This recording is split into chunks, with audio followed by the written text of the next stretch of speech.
Alright, this is about as far as we're going to go today. We've gone about 13 miles, 13 and a half miles. Not a big day, but sometimes you stay in a hostel, sometimes you stay in a motel, sometimes you stay at a shelter, sometimes you tent outside where the shelters are, and then sometimes you find places like this.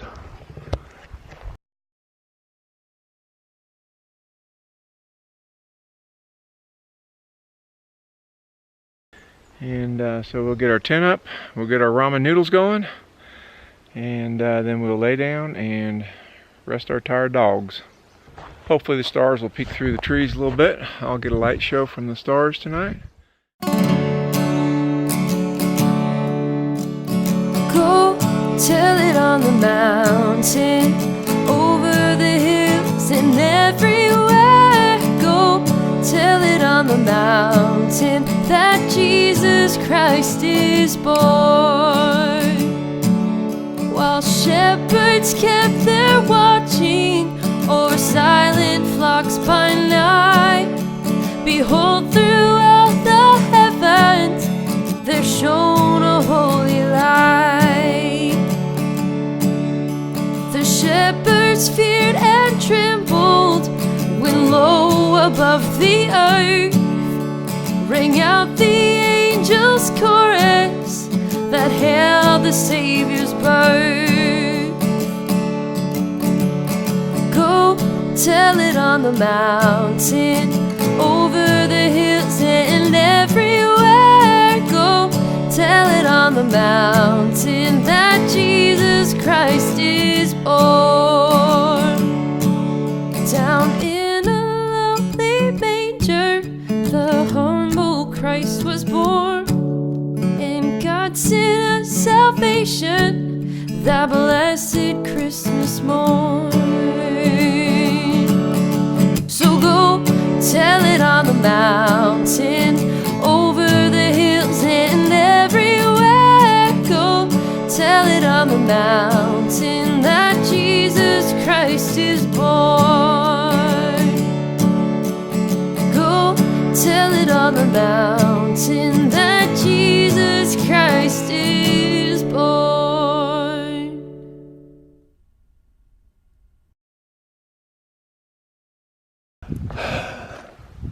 Why would I want to hike the Appalachian Trail? I've had some people ask me that. I would talk about that right now. You know, everybody knows about the Appalachian Trail. I mean, it's kind of out there. They've either heard of it, or got a postcard from it, or read about it, or know somebody that knows somebody that knows somebody that did it. Or I always knew about it. I mean, when my dad was stationed in Langley Air Force Base, and we'd drive back in the 60s to Kansas, we'd drive through the Smokies. I knew they were there when I was a little kid. And then Louis L'Amour wrote about a Sackett family that he placed in Tennessee in the Appalachians. And then when I was in high school, my American Lit class introduced me to the Leatherstocking series, you know, Deerslayer and Pathfinder, Last of the Mohicans and all that. Thank you, Mr. Payne, American Lit, Pico West High School. And then, you know, other books that would bring me, that would mention the Appalachian Mountains. So I always knew it was there, but it never was real. But it became real one day when I was driving my daughter back to New Hampshire to go to school, her first year at Holderness, and we were driving, I don't know, it was either Vermont or New Hampshire we were driving through. We were taking the 2 lanes because that's such a beautiful country up there, and I saw this sign that said Appalachian Trail crosses here. So I stopped and got out and looked at it, and looked up the trail one way, big green tunnel, looked up the trail the other direction, another big green tunnel. I thought, it really exists. So it wasn't one of those things that's in your imagination anymore. For me, it existed. That was about 15 years ago. And I thought, I wonder if I could do that. So I thought about it over time, and then retirement was coming up for me. I spent 32 years in law enforcement at an awesome place with awesome people. It was a great experience, but I'd done that longer than I hadn't done that. And it was pretty frightening and terrifying to leave that group of people and to do, I don't know what, you know?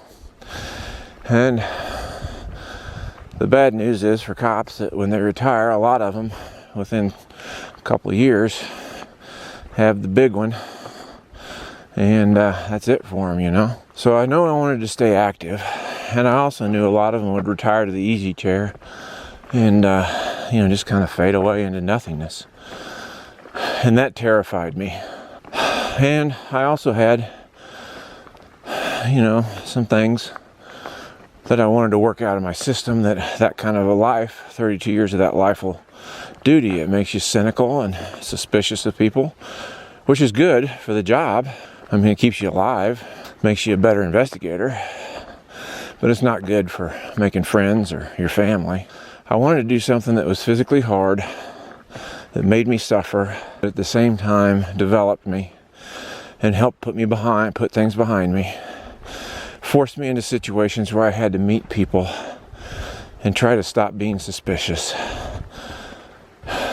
And this seemed like the thing to do. So about 3 years out, I started planning, and then I asked my wife if she'd be good with it. Bless her heart, she said yes, go for it. And so here we are, walking.